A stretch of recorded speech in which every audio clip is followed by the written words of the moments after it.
Hello friends, जैसे कि हमने देखा था लास्ट इंट्रोडक्टरी लेक्चर में कि हम आज से रिवीजन लेक्चर स्टार्ट करेंगे।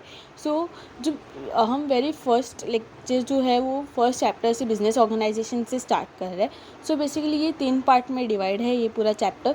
बिजनेस ऑर्गेनाइजेशन क्या होता है, बिजनेस ऑर्गेनाइजेशन हमें क्यों चाहिए एंड उनके डिफरेंट टाइप्स। जो पहला जो बिजनेस ऑर्गेनाइजेशन क्या होता है, ये इसके तीन की रोल्स में ये डिवाइडेड है। इनके खाली 3 की रोल्स याद रखने हैं। इसका एक शॉर्ट एग्जांपल से हम इसे याद रखते हैं कि सपोज़ एक फुटबॉल टीम है, उसमें बहुत से प्लेयर्स होते हैं, तो वो क्या हो गए सोशली अरेंजमेंट्स की बहुत से लोग हैं और कनेक्टेड है, साथ में है। ओके, एक ऑर्गेनाइजेशन हो गया कि बहुत से लोग हैं फुटबॉल टीम में, सोशल अरेंजमेंट्स उन वो क्या करेंगे, उनको एक कलेक्टिव गोल अचीव करना है, तो कंट्रोल्ड परफॉर्मेंस करेंगे कि गोलकीपर वहाँ होगा। कंट्रोल्ड परफॉर्मेंस वो ऐसे वे में कुछ करेंगे कि इतने लोग ऐसे खेलेंगे, ये सारी चीज़ें।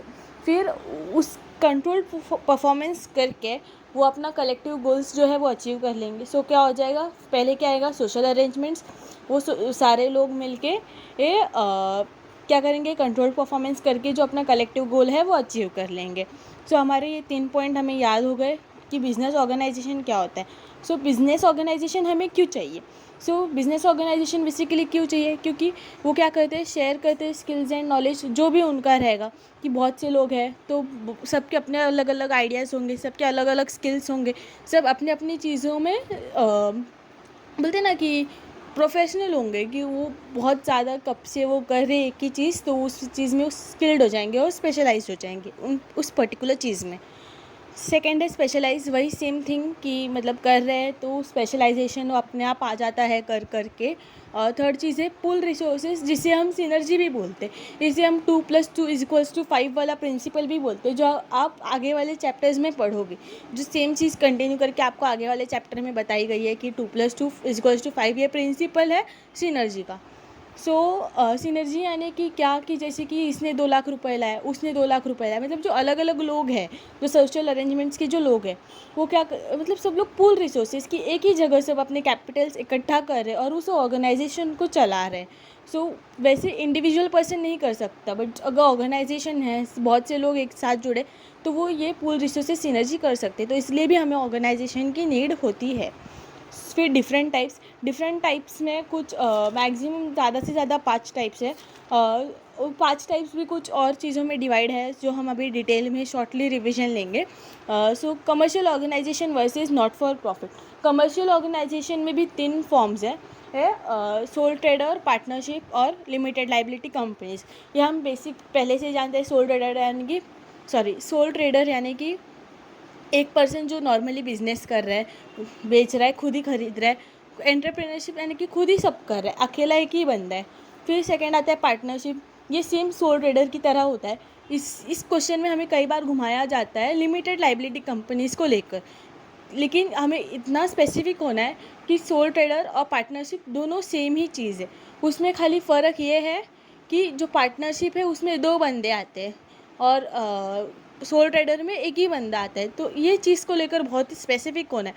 बहुत से स्टूडेंट्स यहाँ बहुत गलती करते हैं, क्योंकि उन्हें लिमिटेड लाइबिलिटी कंपनीज़ के साथ लेकर घुमाया जाता है, तो उसमें हमें नहीं घूमना। फिर क्या आता है लिमिटेड लाइबिलिटी कंपनीज। अब लिमिटेड लाइबिलिटी कंपनीज भी जो है वो 2 चीज़ों में डिवाइड होती है, जो प्राइवेट लिमिटेड कंपनी और एक public limited company. Basically private limited company के बारे में भी मैं आपको बता दूं थोड़ा बहुत कि उसमें क्या होता है कि कंपनी होती है, बट फैमिली बोलते हैं ना, HUF, जैसे कि Hindu individual family, Hindu united family, HUF, I guess यही ऐसी कुछ तो है।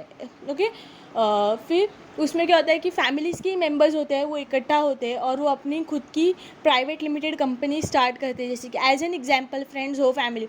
बट उनका एक प्रॉब्लम क्या होता है कि वो जो अपने शेयर्स है वो किसी और को बेच नहीं सकते, पब्लिक को।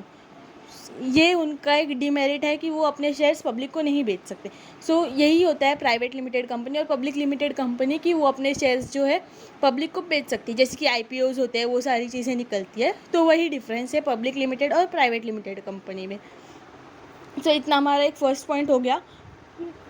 कमर्शियल ऑर्गेनाइजेशन का, उसी में वर्सेस जो है उसका नॉट फॉर प्रॉफिट ऑर्गेनाइजेशन आता है। उसमें क्या होता है कि स्कूल्स हो गए, हॉस्पिटल्स हो गए, नॉट फॉर प्रॉफिट, मतलब उनका मोटिव ये नहीं है कि उन्हें प्रॉफिट कमाना है। तो हमारे यहाँ पे इंडिया में होता है कि मतलब हमें इंडिया के पर्सपेक्टिव से नहीं चलना, हमें यूके के पर्सपेक्टिव से चलना है। अगर आप इंडिया में देखने जाओगे तो इंडिया में हाँ, स्कूल्स को प्रॉफिट मोटिव ऑर्गेनाइजेशन माना जाता है, बट यूके में ऐसा नहीं होता। यूके में स्कूल्स को वो प्रॉफिट मोटिव ऑर्गेनाइजेशन नहीं माना जाता। सो वो हमें बात याद रखनी है कि स्कूल्स, हॉस्पिटल्स, ये सब NPOs है, यानी कि नॉट फॉर प्रॉफिट ऑर्गेनाइजेशन। फिर यहाँ पे सेकंड आता है public versus private sector organisation.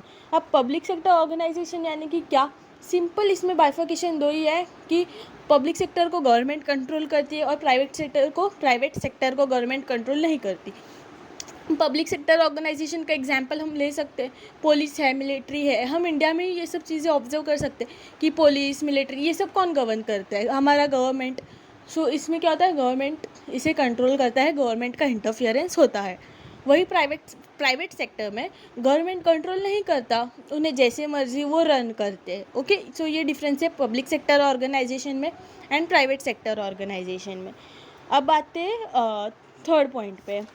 So third point में क्या है कि नॉन गवर्नमेंटल ऑर्गेनाइजेशन यानी कि ये नेशनल गवर्नमेंट से इनका डायरेक्ट लिंक नहीं होता, ये कुछ चीज़ों को प्रमोट करता है, जैसे कि रेड क्रॉस है, फिर और भी सारी चीज़ें। सो अभी थर्ड पॉइंट भी हो गया कि नॉन गवर्नमेंटल ऑर्गेनाइजेशन क्या होता है कि इनका नेशनल गवर्नमेंट से डायरेक्टली लिंक नहीं होता।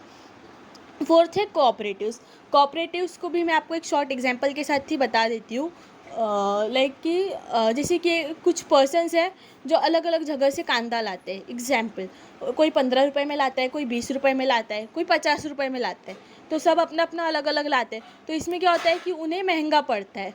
तो इसमें क्या करेंगे सब जो मिलकर वो इकट्ठा आएंगे और बोलेंगे कि कहीं जहाँ पे रीज़नेबल भाव हो वहाँ से बल्क में कांदा ले, जो हमें बल्क डिस्काउंट भी मिले और रीज़नेबल अच्छे खासे प्राइस पे सबको मिल जाए।